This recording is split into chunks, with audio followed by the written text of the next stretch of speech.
hidupku dan karya tangan-Mu. Ku tersanjung karena semua yang baik dalam hidupku, itulah karya-Mu. Kau beri kesempatan yang baru dan ku ingin mengenal-Mu, Tuhan, lebih dalam dari semua yang ku kenal. Tiada kasih yang melebihi-Mu. Ku ada untuk menjadi penyembah-Mu.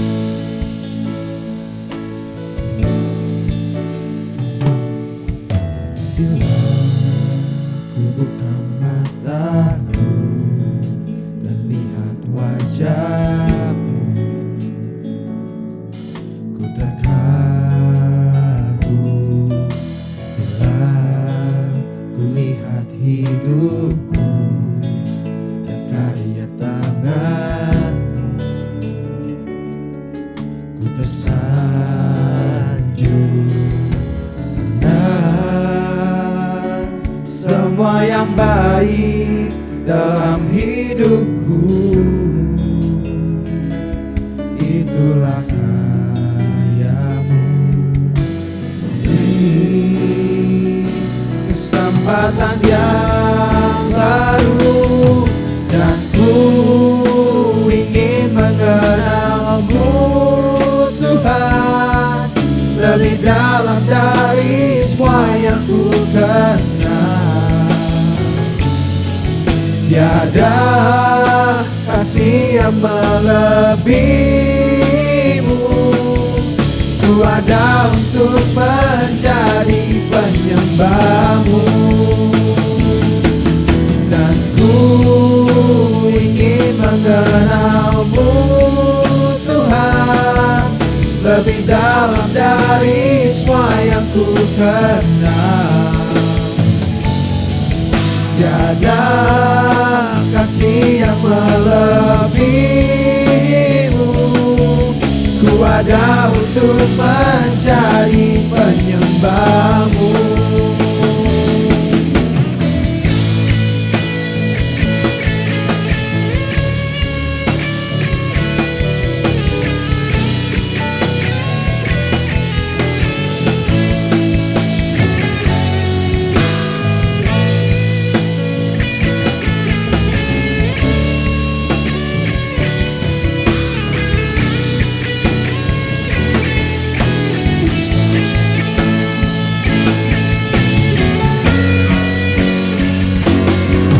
Dan ku ingin mengenal-Mu, Tuhan, lebih dalam dari semua yang ku kenal.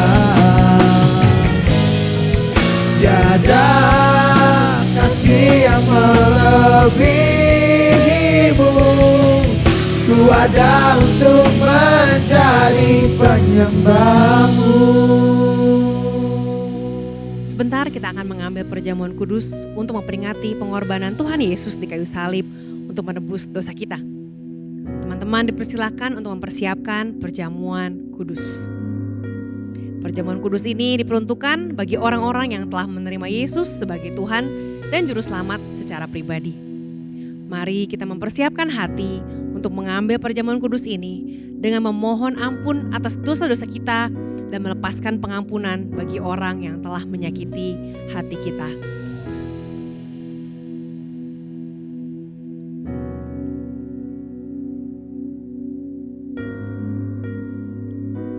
Sebab apa yang telah kuteruskan kepadamu telah aku terima dari Tuhan, yaitu bahwa Tuhan Yesus pada malam waktu ia diserahkan mengambil roti dan sesudah itu ia mengucap syukur atasnya.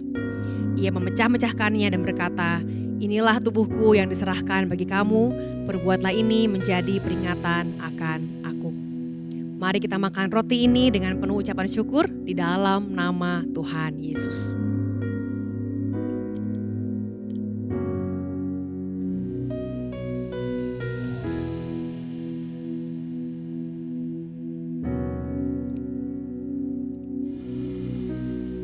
Demikian juga ia mengambil cawan sesudah makan, lalu berkata, "Cawan ini adalah perjanjian baru yang dimateraikan oleh darahku. Perbuatlah ini setiap kali kamu meminumnya menjadi peringatan akan aku. Sebab setiap kali kamu makan roti ini dan minum cawan ini, kamu memberitakan kematian Tuhan sampai ia datang. Mari kita minum anggur ini dengan penuh ucapan syukur di dalam nama Tuhan Yesus."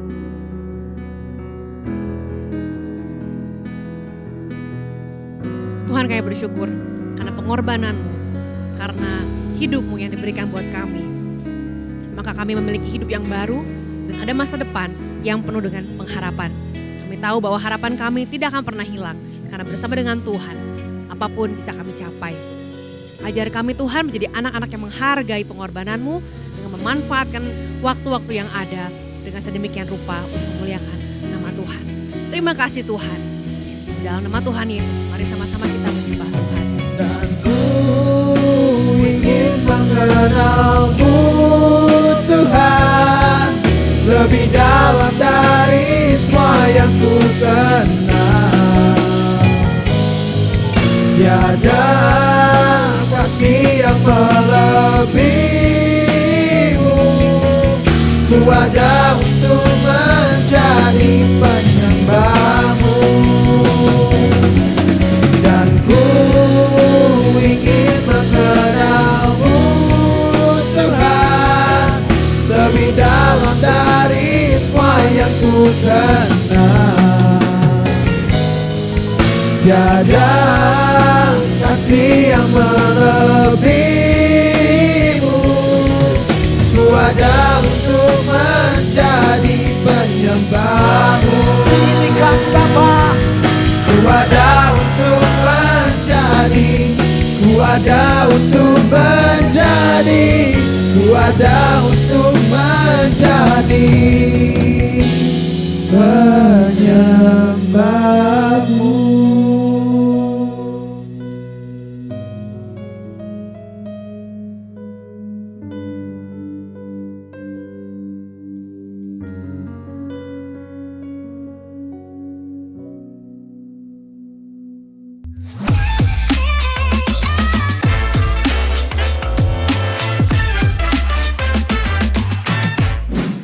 Teman-teman, selamat datang kembali di ibadah online khusus mahasiswa Campus Connection.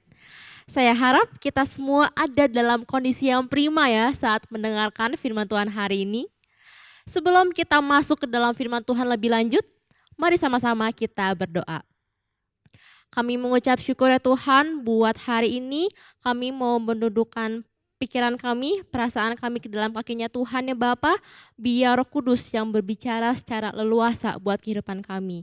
Terima kasih, kami siap mendengarkan firman Tuhan. Amin. Teman-teman, hidup di dalam Kristus adalah hidup yang bukan biasa-biasa.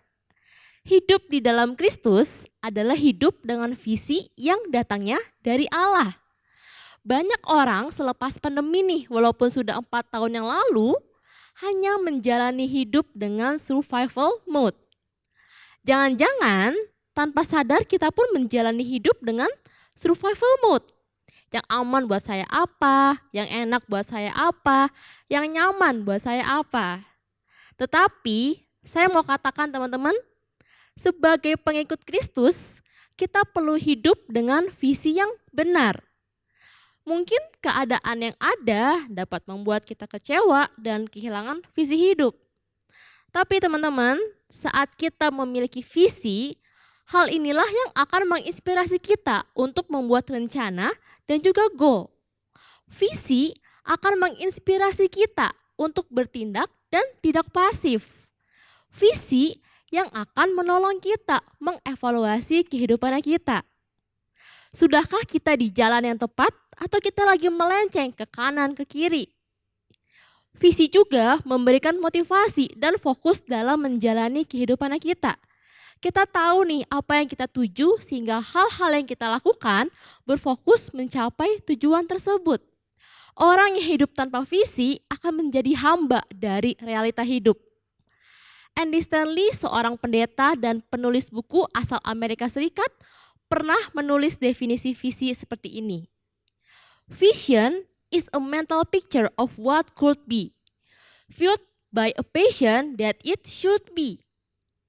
Visi adalah gambaran mental tentang apa yang dapat terjadi, didorong oleh hasrat untuk membawa gambaran mental itu menjadi kenyataan. Dengan memiliki visi, hidup kita akan punya arah, disiplin, dan memiliki motivasi dalam menjalani hidup di tengah setiap tantangan ataupun kesulitan yang ada. Sama seperti Yusuf saat muda atau maupun Abraham di masa tuanya. Karena itu, mari kita belajar dari Habakuk 2 ayat 1-2 untuk kita bisa melihat bagaimana kita mendapatkan visi dan mulai berjalan di dalamnya. Aku mau berdiri di tempat pengintaianku dan berdiri tegak di menara. Aku mau meninjau dan menantikan apa yang akan difirmankannya kepadaku dan apa yang akan dijawabnya atas pengaduanku. Lalu Tuhan menjawab aku demikian. Tuliskanlah penglihatan itu dan ukirkanlah itu pada loh-loh, supaya orang sambil lalu dapat membacanya. Untuk hidup di dalam visi, kita perlu menyadari bahwa visi sejati bersumber dari Tuhan. Ada banyak orang yang merasa punya visi, tapi pertanyaannya, apakah itu visi yang benar? Visi yang benar itulah yang kita katakan sebagai visi sejati. Visi sejati untuk hidup kita gak akan bisa kita temukan di dalam seminar hidup sukses, di podcast-podcast, atau di video-video motivator yang muncul di media sosial kita. Tetapi visi yang sejati akan kita temukan di dalam tuntunan suara Tuhan. Alkitab tidak menuliskan Habakuk pergi kuliah dan menemukan visi hidupnya di tempat kuliah. Tempat kuliah memang bisa memberikan kamu gelar sarjana, tapi suara Tuhanlah yang akan memberikanmu visi untuk kehidupannya kamu. Contoh, kalau kita mau bangun rumah, kita pasti punya visi kan atau keinginan mau rumah seperti apa, mau tampak depannya seperti apa, berapa lantai, luas lantainya berapa. Tapi kita nggak bisa bangun rumah kita sendiri. Kita butuh kontraktor, betul? Kontraktor akan bantu membangun rumah yang kita inginkan. Tapi dengan catatan nih, kontraktornya pun harus punya blueprint gambaran rumah itu mau jadi seperti apa. Dan juga kita harus berkomunikasi dengan jelas kepada sang pemilik supaya kita tahu hasil rancangannya sesuai dengan yang kita inginkan. Begitu juga dengan hidup kita teman-teman. Walaupun Tuhan bukannya butuh kita ya, ilustrasi tadi mengibaratkan kita adalah seorang kontraktor yang sedang membangun kehidupan dan harus terus ngobrol dan berkomunikasi dengan sang pemilik kehidupan supaya apa yang kita bangun sesuai dengan rencana dan menyenangkan sang pemilik kehidupan kita, yaitu Tuhan. Penekanannya adalah komunikasi yang harus terus berjalan dengan lancar supaya kita mengerti keinginan pemilik hidup ini. Sebagai orang percaya, kita nggak membangun hidup ini dengan standar dan visi dunia di sekitar kita. Karena itu, kamu dan saya harus peka dan taat terhadap tuntunan Roh Kudus. Karena Allah terus menuntun kita dalam rencananya. Dia menuntun kita untuk membangun kehidupan ini sesuai dengan rancangannya. Ketika Musa membangun kemah suci, dia nggak membangun dengan selera visi keinginan dia belaka. Musa membangunnya dengan pola dan detail yang ditunjukkan oleh Tuhan. Mari sama-sama kita baca di Keluaran 25 ayat 40. Dan ingatlah bahwa engkau membuat semuanya itu menurut contoh yang telah ditunjukkan kepadamu di atas gunung itu. Jadi visi sejati itu bersumber dari tuntunan Tuhan. Kamu dan saya hidup untuk memenuhi visi rancangan yang Tuhan siapkan. Tuhan mau membuka visinya bagi kita. Dan itu alasannya kita harus belajar untuk mendengar suara tuntunannya Tuhan. Dan itu alasan kita, kamu dan saya harus memposisikan diri kita untuk mendengar. Dan bukan hanya sibuk dengan aktivitas kita. Pertanyaannya bagi setiap kita untuk kita renungkan, sudahkah kamu punya waktu untuk berhenti secara teratur untuk mendengar Tuhan berbicara? Bahkan Tuhan Yesus sendiri pun hidupnya di dunia ini ada untuk melakukan visi dan kehendak Bapa. Yohanes 4 ayat 34 dikatakan, kata Yesus kepada mereka, makananku ialah melakukan kehendak Dia yang mengutus aku dan menyelesaikan pekerjaannya. Teman-teman, hidup kita di dunia ini tuh bukan untuk membuat visi berdasarkan egonya kita. Kita seharusnya menemukan visi yang Tuhan telah siapkan bagi kita. Untuk itu, kita harus belajar mendengar suara tuntunannya dan merupakan tanggung jawab kita untuk selalu terhubung. Bukan dulu, bukan sesekali, tapi senantiasa terhubung. Sehingga ketika kita membangun, kita membuatnya dengan blueprint atau rencana Tuhan. Sehingga nama Tuhan dipermuliakan lewat kehidupan kita. Amin. Nah, prakteknya gimana nih supaya kita bisa mendengar tuntunan dari suara Tuhan? Yang pasti kamu gak perlu ambil kelas yoga atau latihan konsentrasi atau naik gunung tinggi cari ilham di atas sana gitu supaya dapat mengerti makna hidup dan visi hidup kamu dari Tuhan. Tanggung jawab kita bukan membuat visi, tetapi menemukan visi. Tuhan sudah sediakan, Tuhan sudah rancangkan yang terbaik buat kehidupan kita. Kita hanya perlu mencari dan menemukannya di dalam Tuhan. Ada langkah praktis yang bisa kita lakukan. Yang pertama adalah mendekat kepada Tuhan. Tuhan selalu berbicara dan menuntun kita, teman-teman. Tetapi untuk mendengar dari Tuhan, kita perlu mendekat kepada Tuhan. Seringkali suara Tuhan itu bukan dalam bentuk suara menggelegar, tetapi justru suara yang lembut dan teduh. Kenapa tuntunan Allah seperti itu?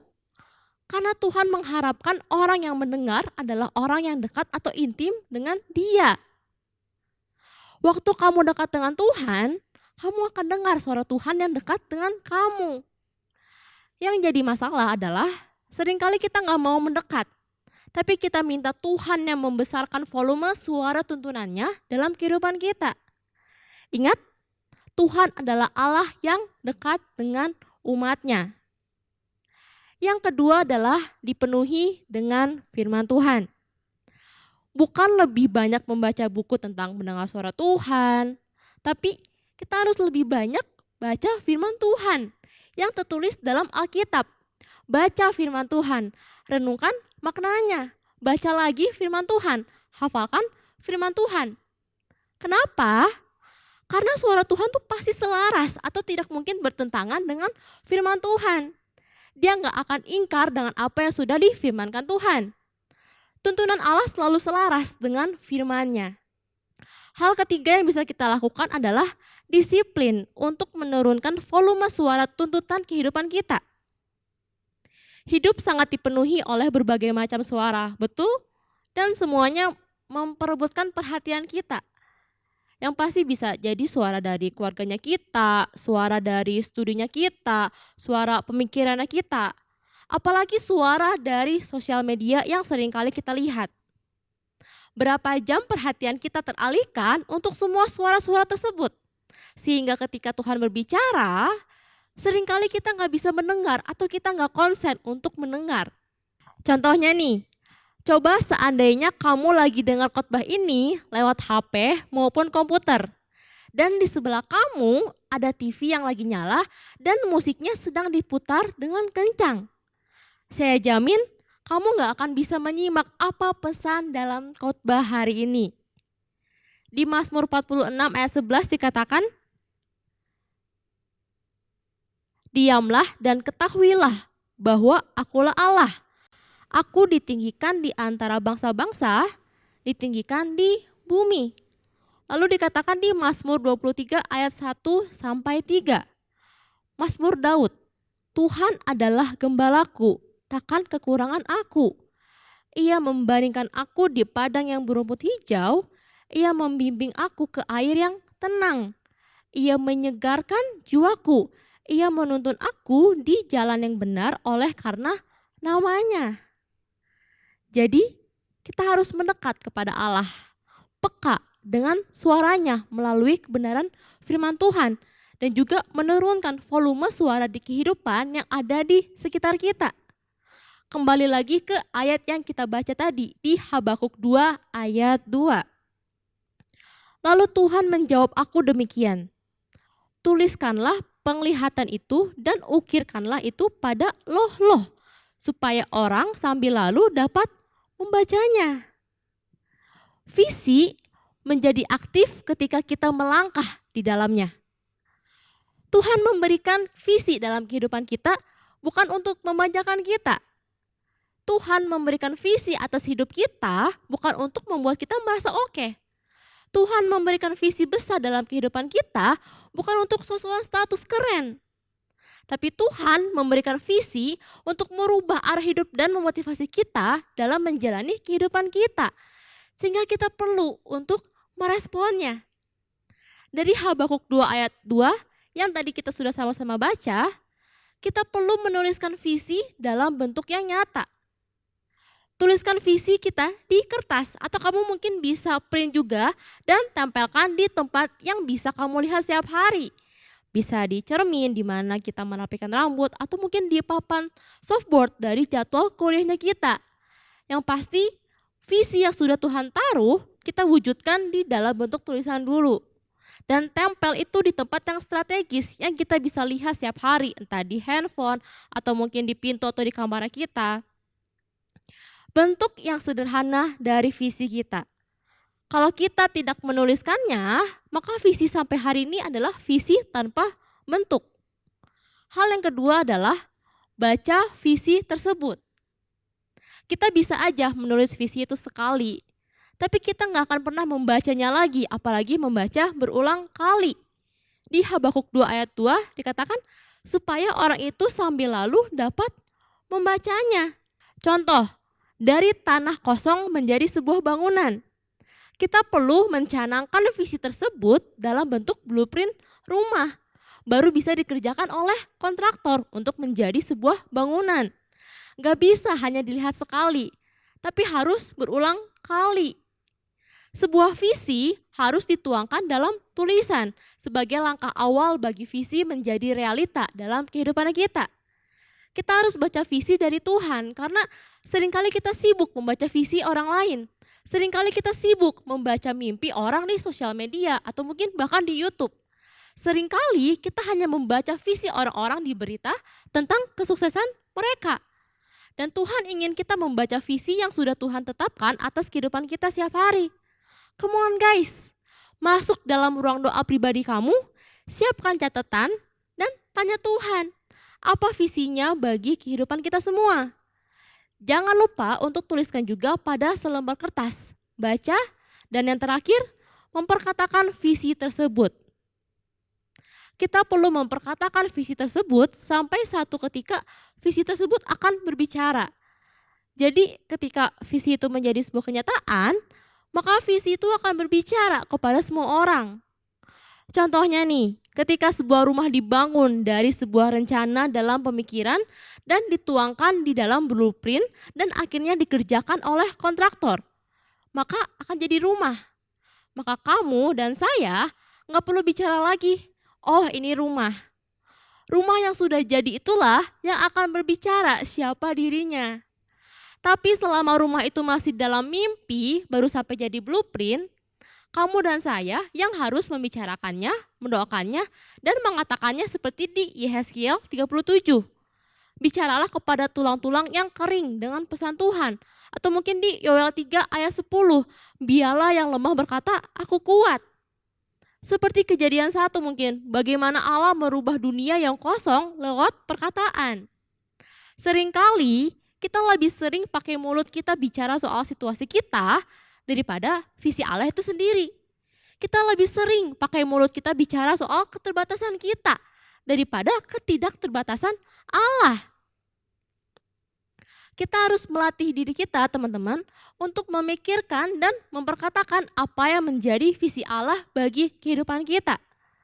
Halo kamu yang di sana yang mendengarkan hari ini, kita perlu belajar untuk berhenti mengeluh bagaimana pelakuan orang yang kurang baik dan kurang fair terhadap kita. Berhenti mengeluhkan keterbatasan kita di dalam studi. Berhenti untuk mengeluh dengan kondisi kehidupan kita. Bukan berarti kita mengabaikan realita atau masalah atau tantangan yang ada.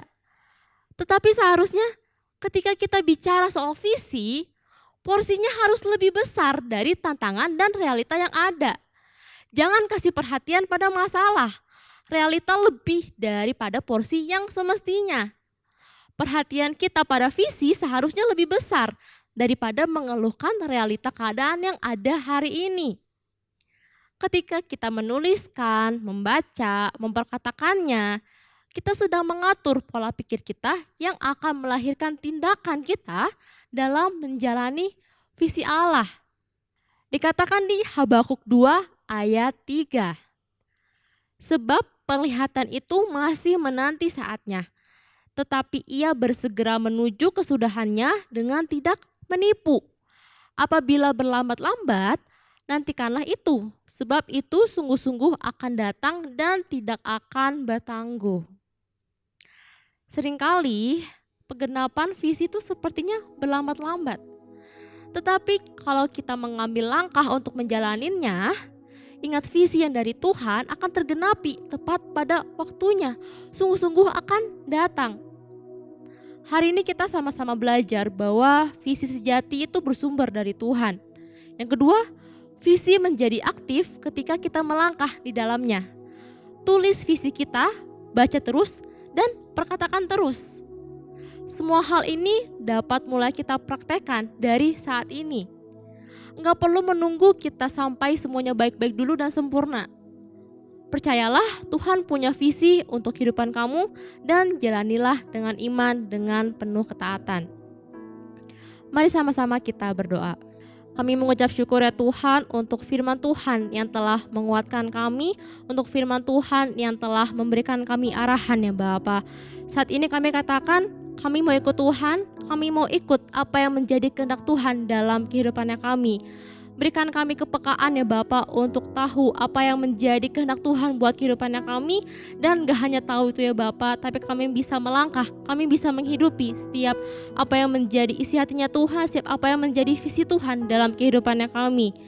Kami mau melangkah bergerak maju ya Tuhan, berikan kami hati yang mengasihi Tuhan, berikan kami hati yang terus rindu untuk melakukan yang terbaik buat Tuhan. Teman-teman, angkatlah kedua tanganmu. Diberkatilah studimu, biar ada keberhasilan demi keberhasilan yang kamu raih karena kamu mengandalkan Tuhan. Tuhan yang mampu untuk bisa mengerjakan setiap apapun yang kamu perlukan. Diberkatilah setiap apapun yang kamu putuskan, biar ada hikmat yang daripada Tuhan yang memampukan kamu untuk bisa mengambil keputusan dengan baik. Biar ada damai, sejahtera, sukacita yang daripada Tuhan sampai selama-lamanya. Terima kasih, di dalam nama Tuhan Yesus kami telah berdoa. Bagi teman-teman yang memerlukan dukungan doa maupun konseling lebih lanjut, teman-teman bisa scan QR Code pada layar. Akan ada para pendoa dan konselor yang siap untuk melayani teman-teman. Sampai jumpa di lain kesempatan. Tuhan Yesus memberkati.